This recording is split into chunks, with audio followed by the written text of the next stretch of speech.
Electronics and technology की दुनिया का इस सेमीकंडक्टर शॉर्टेज का क्राइसिस आज इस सीमा तक पहुंच गया है कि चिप मैन्युफैक्चरिंग कंपनीज को कबाड़ियों से पुराने इलेक्ट्रॉनिक आइटम्स खरीदने पड़ रहे हैं ताकि सेमीकंडक्टर की कमी को पूरा कर सके। Became a reality. There was a huge demand for consumer electronics such as smartphones, your iPads, your desktops, your medical diagnostics. नमस्कार, मैं हूं शुभम रतूड़ी और आज इस वीडियो में समझने की कोशिश करेंगे कि मंगल ग्रह पर बस्तियां बसाने का सपना देखने वाला इंसान धरती पर इस छोटी सी दिखने वाली प्रॉब्लम सेमीकंडक्टर शॉर्टेज का सॉल्यूशन क्यों नहीं निकाल पा रहा है। सेमीकंडक्टर्स या माइक्रो चिप्स की जो सप्लाई चेन आज से 2 साल पहले कोरोना काल में डिस्टर्ब हुई थी, वो आज 2 साल बाद भी उसका सॉल्यूशन नहीं निकल पाया है। और आज हालत ये है कि चिप मैन्युफैक्चरिंग मल्टीनेशनल कंपनीज को कबाड़ियों से इलेक्ट्रॉनिक्स आइटम खरीदने पड़ रहे हैं ताकि वो अपनी इस सेमीकंडक्टर शॉर्टेज को पूरा कर सके। चलिए पहले एक बेसिक आइडिया ले लेते हैं कि ये होते क्या हैं ये सेमीकंडक्टर, जिनके बिना मॉडर्न लाइफ स्टाइल की कल्पना करना ही बेमानी लगने लगता है। सेमीकंडक्टर को समझने से पहले कंडक्टर और इंसुलेटर को समझना बहुत जरूरी है, तभी हम सेमीकंडक्टर्स को बहुत अच्छे से समझ पाएंगे। कंडक्टर्स वो मटेरियल होते हैं जिनके थ्रू करंट या इलेक्ट्रिसिटी इजीली पास हो जाती है। इनकी रेसिस्टिविटी बहुत कम होती है और ऐसा इसलिए होता है क्योंकि इनमें फ्री इलेक्ट्रॉन्स बहुत ज़्यादा पाए जाते हैं। और अगर इंसुलेटर की बात करें तो इंसुलेटर में कंडक्टर के ठीक अपोजिट प्रॉपर्टीज़ होती हैं। इंसुलेटर के थ्रू इलेक्ट्रिसिटी या करंट पास नहीं हो पाता, इसकी रेसिस्टिविटी बहुत ज़्यादा होती है और ऐसा इसलिए होता है क्योंकि इनमें फ्री इलेक्ट्रॉन्स नहीं पाए जाते। अब बात कर लेते हैं सेमीकंडक्टर्स की। सेमीकंडक्टर्स कंडक्टर और इंसुलेटर्स की मिली जुटी प्रॉपर्टीज़ रखते हैं। सेमीकंडक्टर हाई रेसिस्टिविटी भी नहीं रखते और ये एक्सट्रीम कंडक्टिविटी भी नहीं रखते। सरल भाषा में समझें तो सेमीकंडक्टर्स ही हैं जिन्हें हम पूरी तरह से कंट्रोल कर सकते हैं, जबकि कंडक्टर और इंसुलेटर का कंट्रोल हमारे हाथ में नहीं होता। कंडक्टर्स को एनर्जी मिलती है तो वह सिग्नल पास कर देता है, उसके लिए कम एनर्जी और ज़्यादा एनर्जी मैटर नहीं करती। एनर्जी मिलना मतलब सिग्नल पास हो जाना, क्योंकि फ्री इलेक्ट्रॉन्स बहुत ज़्यादा होते हैं जो कि एनर्जी गैप को इजीली जंप कर जाते हैं। और इसके ठीक अपोजिट इंसुलेटर्स के केस में होता है, वहाँ पर कितनी भी एनर्जी दो करंट पास नहीं हो पाता। और यहीं पर सेमीकंडक्टर्स हमारे लिए इतने इंपॉर्टेंट हो जाते हैं क्योंकि यहाँ पर अमाउंट ऑफ एनर्जी को कंट्रोल करके हम करंट को कंट्रोल कर सकते हैं। सेमीकंडक्टर्स की 2 खासियत होती हैं जिनकी वजह से ये हमारे लिए इतने इंपॉर्टेंट हो जाते हैं। पहला तो ये कि बिना एनर्जी लॉस के हम कंडक्टिविटी कंट्रोल कर सकते हैं सेमीकंडक्टर्स में, और दूसरा ये कि हम करंट की डायरेक्शन को भी कंट्रोल कर सकते हैं सेमीकंडक्टर में कि करंट किस डायरेक्शन में फ्लो होना चाहिए और किस डायरेक्शन में नहीं। जब तक सेमीकंडक्टर्स की खोज नहीं हुई थी तब तक वैक्यूम ट्यूब्स की हेल्प से यह काम किया जाता था। वैक्यूम ट्यूब्स बहुत ही इनइफेक्टिव और इनएफिशिएंट थे। इनिशियल कंप्यूटर्स में जो वैक्यूम ट्यूब्स यूज़ होती थी वो साइज में इतनी बल्कि होती थी कि वह एक पूरी बिल्डिंग को ऑक्यूपाई कर लेती थी, एक सिंगल वैक्यूम ट्यूब। ये साइज में बहुत बल्कि होते थे, ये रिलायबल भी नहीं होते थे, इनको ऑपरेट करने के लिए हाई पावर और वोल्टेज की ज़रूरत पड़ती थी और इन वैक्यूम ट्यूब्स की लाइफ भी बहुत कम होती थी। बट ये सारी प्रॉब्लम्स और सारे डिसएडवांटेजेस तब खत्म हो गए जब 1930-40 के आसपास हमने सेमीकंडक्टर्स का इन्वेंशन कर लिया, जिसने मानव सभ्यता को पूरी तरह से बदल कर रख दिया। आज हम अपने आसपास जो भी इलेक्ट्रॉनिक आइटम्स देखते हैं, mobile phone, computer, TV, fridge, AC, video games, ये सब पॉसिबल ही इसलिए हो पाए क्योंकि हम सेमीकंडक्टर का इन्वेंशन कर पाए। इसीलिए इंटेल के फॉर्मर सीईओ क्रेग बेरेट का कहना है कि semiconductors are the most complicated inventions by humans. मतलब कि इंसान ने अभी तक जो भी इन्वेंट किया उसमें जो सबसे ज़्यादा कॉम्प्लिकेटेड इन्वेंशन है वो सेमीकंडक्टर्स हैं या फिर माइक्रोचिप्स हैं। सेमीकंडक्टर्स के बिना इलेक्ट्रॉनिक्स की दुनिया पूरी तरह से ढह जाएगी। जैसे फर्स्ट इंडस्ट्रियल रिवॉल्यूशन की बैकबोन फॉसिल फ्यूल्स को माना जाता था, जैविक ईंधन की वजह से ही फर्स्ट इंडस्ट्रियल रिवॉल्यूशन चल पाया, वैसे ही फोर्थ इंडस्ट्रियल रिवॉल्यूशन की बैकबोन सेमीकंडक्टर्स को माना जाता है जिन पर इलेक्ट्रॉनिक्स की पूरी दुनिया टिकी हुई है। ये तो था ऑल अबाउट सेमीकंडक्टर। अब बात कर लेते हैं कि सेमीकंडक्टर का शॉर्टेज का ये जो प्रेजेंट सिनेरियो बना है इसके पीछे क्या रीजंस हैं। इसका जो सबसे पहला और मेन रीज़न है वो है कोविड-19।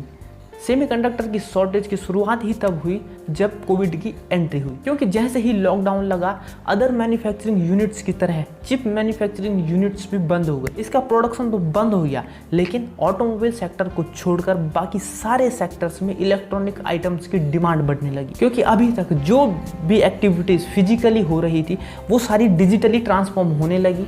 वर्क फ्रॉम होम का कल्चर आया और अब लोगों को घर पर ही और अधिक इलेक्ट्रॉनिक आइटम की ज़रूरत पड़ने लगी। लॉकडाउन की वजह से लोग खाली भी थे, लोगों के पास बहुत ज़्यादा टाइम था, जिसकी वजह से उनका स्क्रीन टाइम बढ़ने लगा। लोग मोबाइल, कंप्यूटर, वीडियो गेम्स में ज़्यादा टाइम बिताने लगे, जिससे भी इलेक्ट्रॉनिक आइटम्स की डिमांड बढ़ने लगी। एक तरफ इन आइटम्स की सप्लाई बंद हो गई थी और दूसरी तरफ इनकी डिमांड बहुत ज़्यादा बढ़ गई, जिसकी वजह से सेमीकंडक्टर की सप्लाई चेन पूरी तरह से डिस्टर्ब हो गई। इसका जो दूसरा रीज़न है वो है चाइना और अमेरिका का ट्रेड वॉर। सितंबर 2020 तक चाइना और यूएस का ट्रेड वॉर पीक पर पहुंच गया था और सितंबर 2020 में यूएस डिपार्टमेंट ऑफ कॉमर्स ने चाइना की chip manufacturing company semiconductor manufacturing international corporation SMIC पर इकोनॉमिक रेस्ट्रिक्शंस लगा दिए, जिसकी वजह से अमेरिकन इलेक्ट्रॉनिक्स कंपनियां SMIC से सेमीकंडक्टर्स खरीद नहीं पाए और इन कंपनीज को अपने इलेक्ट्रॉनिक आइटम्स का प्रोडक्शन कम करना पड़ा। भले ही बाद में अमेरिकन कंपनीज ने अपने ऑर्डर्स सैमसंग कंपनी को भी दिए, लेकिन सैमसंग कंपनी भी उनके ऑर्डर, उनकी डिमांड फुलफिल नहीं कर पाई, क्योंकि सैमसंग कंपनी भी अपनी मैक्सिमम कैपेसिटी पर रन कर रही थी और पहले से ही सेमीकंडक्टर की दुनिया भर में शॉर्टेज थी। इसके कुछ और भी रीजंस हैं, जैसे चिप मैन्युफैक्चरिंग दो कंपनियां NXPS और सैमसंग की 2 यूनिट्स जो अमेरिका की सिटी टेक्सास में रन कर रही थी, उनको फैब 2021 में बंद करना पड़ा, क्योंकि वहाँ पर अमेरिका में फैब में बहुत ही ज़्यादा ठंड पड़ती है। फरवरी 2021 में वहाँ पर बहुत तेज़ ठंडे तूफान चले, जिनमें इन यूनिट्स को चलाए रख पाना पॉसिबल नहीं था और इन दोनों यूनिट्स को बहुत टाइम के लिए बंद करना पड़ा, जिसकी वजह से भी अमेरिकन कंपनियों के लिए चिप्स की शॉर्टेज होने लगी। इसका एक और भी रीज़न है और वो यह है कि दुनिया की सबसे बड़ी chip manufacturing company Taiwan semiconductor manufacturing company TSMC, जो कि ताइवान में लोकेटेड है, उसके लिए पानी की कमी पड़ने लगी, क्योंकि ताइवान में 50 सालों का सबसे ज़्यादा सूखा पड़ा। आप एक डेटा से आइडिया लगा सकते हैं कि एक चिप मैन्युफैक्चरिंग यूनिट को कितने ज़्यादा पानी की ज़रूरत पड़ती है। TSMC कंपनी एक दिन में 63,000 टन पानी यूज़ कर लेती है। अब बात कर लेते हैं कि इस इंडस्ट्री का स्कोप कितना है। आप एक डेटा से अंदाज़ा लगा सकते हैं इस इंडस्ट्री के स्कोप का। 2018 में दुनिया भर में 1.5 बिलियन स्मार्टफोन्स बिके और 350 मिलियन कंप्यूटर बिके। यह मार्केट इतना बड़ा है कि अगर इसके कुछ % पर भी कब्जा कर लिया जाए तो समझो आपने पैसे बनाने की मशीन लगा ली। अब आपके दिमाग में एक क्वेश्चन आ रहा होगा कि इतना ह्यूज स्कोप होने के बाद भी इस इंडस्ट्री में सिर्फ कुछ कंपनियां ही क्यों काम कर रही हैं, सिर्फ कुछ गिनी चुनी कंपनियां ही चिप की मैन्युफैक्चरिंग क्यों करती हैं। चलिए समझ लेते हैं क्या डिफ़िकल्टीज आती है चिप मैन्युफैक्चरिंग में, सेमीकंडक्टर मैन्युफैक्चरिंग में। इसका जो पहला रीज़न है वो ये है कि सेमीकंडक्टर की डिज़ाइनिंग और मैन्युफैक्चरिंग बहुत ही कॉम्प्लेक्स होती है। एक छोटी सी मिसकैलकुलेशन, एक छोटे से माइनर से डिफेक्ट का मतलब ही है मिलियंस ऑफ डॉलर्स का नुकसान हो जाना। इसका दूसरा रीज़न है कि इन यूनिट्स को, चिप मैन्युफैक्चरिंग यूनिट्स जिन्हें वेफर कहा जाता है, इनको इस्टेब्लिश करने के लिए इनिशियल जो इन्वेस्टमेंट है वो बहुत ही ज़्यादा इन्वेस्टमेंट है। इसके लिए एक लार्ज इन्वेस्टमेंट की ज़रूरत पड़ती है। एक यूनिट को इस्टेब्लिश करने के लिए मिनिमम 20 बिलियन डॉलर की ज़रूरत होती है और फिर उसके बाद जो फिनिशिंग टेक्नोलॉजीज़ होती हैं वो भी बहुत ज़्यादा एक्सपेंसिव है, कॉस्टली हैं। इसका जो तीसरा रीज़न है वो ये है कि इसके लिए बहुत ज़्यादा स्किल्स, एक्सपर्टीज़, एक्सपीरियंस की ज़रूरत होती है। इसकी R&D के लिए स्ट्रॉन्ग कैपेबिलिटीज़ चाहिए होती हैं। CAD system, logic elements, photo mask technology की ज़रूरत होती है, जो कि एक्सट्रीमली कॉस्टली टेक्नोलॉजीज़ हैं। वेफर फैब्रिकेशन प्रोसेस और इक्विपमेंट की टेक्निकल एक्सपर्टीज चाहिए होती हैं। मैन्युफैक्चरिंग प्रोसेसेस जैसे डिफ्यूज़न, प्लानर, इम्प्लांट, लिथोग्राफी, इन सारी प्रोसेसेस की बहुत ज़्यादा टेक्निकल एक्सपर्टीज चाहिए होती हैं। और इसका जो चौथा रीज़न है वो है एंट्री बैरियर। एंट्री बैरियर का मतलब है कि अगर कोई भी नई कंपनी इस इंडस्ट्री में घुसना चाहे तो उसे बहुत ज़्यादा कंपटीशन का सामना करना पड़ता है, क्योंकि इस इंडस्ट्री में जो कंपनी पहले से ही काम कर रही है, 10 साल पहले, 20 साल पहले, 50 साल पहले से जो कंपनीज इस इंडस्ट्री में काम कर रही हैं, उनके पास बहुत ज़्यादा नॉलेज, स्किल्स और एक्सपर्टीज़ होती हैं। आपने अगर इतनी ह्यूज इन्वेस्टमेंट करके एक नई कंपनी इस्टेब्लिश कर भी दी तो भी गारंटी नहीं है कि आप अपने कस्टमर बना पाएँ, क्योंकि किसी भी नई कंपनी पर ट्रस्ट करना इतना आसान नहीं होता।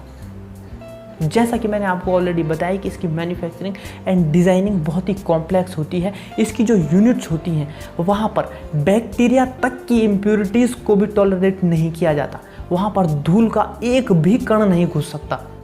सो गाइज, आज हमने सेमीकंडक्टर्स के बारे में सीखा, आज हमने जाना सेमीकंडक्टर्स क्या होते हैं, इनकी शॉर्टेज क्यों हुई और इस इंडस्ट्री में घुस पाना इतना डिफ़िकल्ट क्यों है।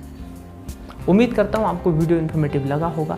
अगर आपने अभी तक चैनल सब्सक्राइब नहीं किया है तो आप चैनल को सब्सक्राइब करें और बेल आइकन को प्रेस करना ना भूलें। अपने दोस्तों के साथ वीडियो शेयर करें और अगर आप मेरी और वीडियोस देखना चाहते हैं तो आप डिस्क्रिप्शन में लिंक पे जा सकते हैं। मिलते हैं नेक्स्ट वीडियो में, तब तक के लिए आपका बहुत बहुत